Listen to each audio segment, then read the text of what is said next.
I'm Judge Andrew Napolitano, and this is Freedom Watch. On this show, we shine a light into the dark places that the government would rather stay secret.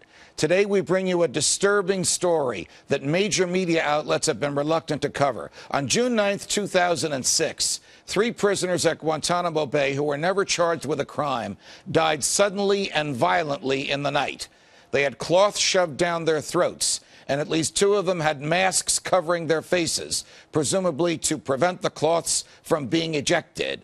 Official reports claim that after stuffing the suffocating rags into their mouths and tying on their own masks, the 3 prisoners tied sheets around their necks and hanged themselves. All of them, according to the government, performed this feat simultaneously, although they were not in adjoining cells. Joining me now is Scott Horton, a writer for Harper's Magazine and an attorney specializing in human rights laws and the law of armed conflict. Mr. Horton is the author of an article about these deaths called The Guantanamo Suicides. Scott, thank you for joining me on Freedom Watch. Great to be with you, Judge. Did they kill themselves or were they murdered? Well, I think as it stands right now, we don't know. I mean, clearly these were homicides. I think the real question is whether there was a negligent homicide that occurred, whether they died as a result of some sort of procedure that was performed on them, probably outside of the cell block in which the official count claims they died. And the reason for concern about the official account comes from prison guards who were on duty, and specifically the sergeant of the guard, Joe Hickman, the man who was responsible for guard service that evening, right? Who says he observed things that just cannot be reconciled with the official story. Okay, before we get to what Sergeant Hickman told you, is there evidence that they were tortured or beaten before their deaths?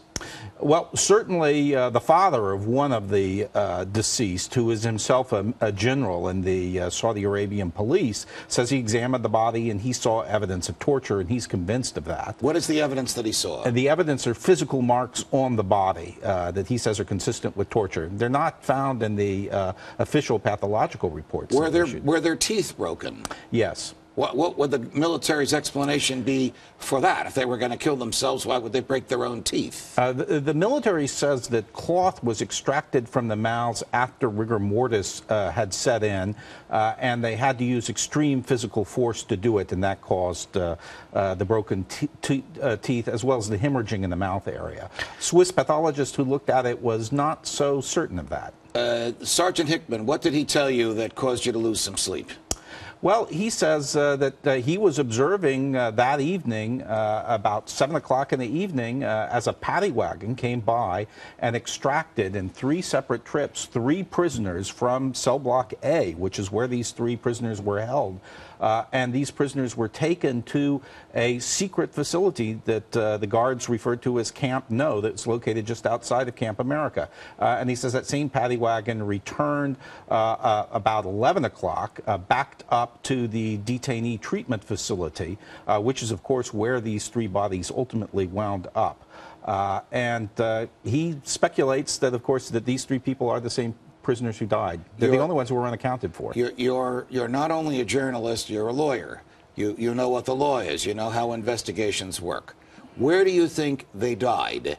In their cell blocks? Or did they die at Camp No and were their bodies returned to the cell blocks? I think it's highly unlikely that they died in the cell block. Why do you think that? Because under the procedures there, they were subject to examination every 10 minutes. And according to the official report, the bodies were hanging there for 2 hours dead without being observed. It's almost impossible.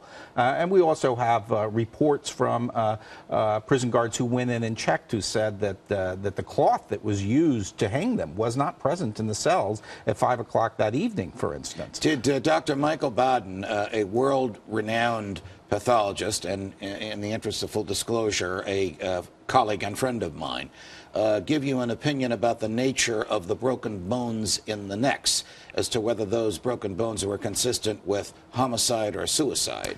Yes, he said that one of the bodies had a broken hyoid bone, and that was consistent with strangulation, not hanging. So that's another unexplained inconsistency. All right, big picture now. I mean, you've painted something that mandates investigation under the law and under common decency. Big picture. Why would the U.S. military want to murder detainees? They already have them under absolute control in a Devil's Island-like facility.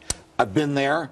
The physical plant is excellent as prisons go. The morality and the law is obviously another story. Well, moreover, the U.S. had decided it was going to release these 3 prisoners, which is another reason why you can't imagine why they would murder them. I think that's an unlikely scenario. The more likely scenario is that there was some procedure that was applied to them at this Camp No facility, probably negligently applied, that resulted in their suffocation. It probably had to do with stuffing these rags down their throat. And we have one other prisoner death that seems to be associated with the same procedure. What conceivable procedure could there be for stuffing rags down somebody's throat if you're not trying to kill them? What would they be trying to accomplish? Muffling the voice so they couldn't scream out. While something else was being done to them. I think that's right. Scott Horton, it's a terrible story, but we thank you for bringing it to us. Thanks for joining us on Freedom Watch. Great pleasure to be with you. Thank you.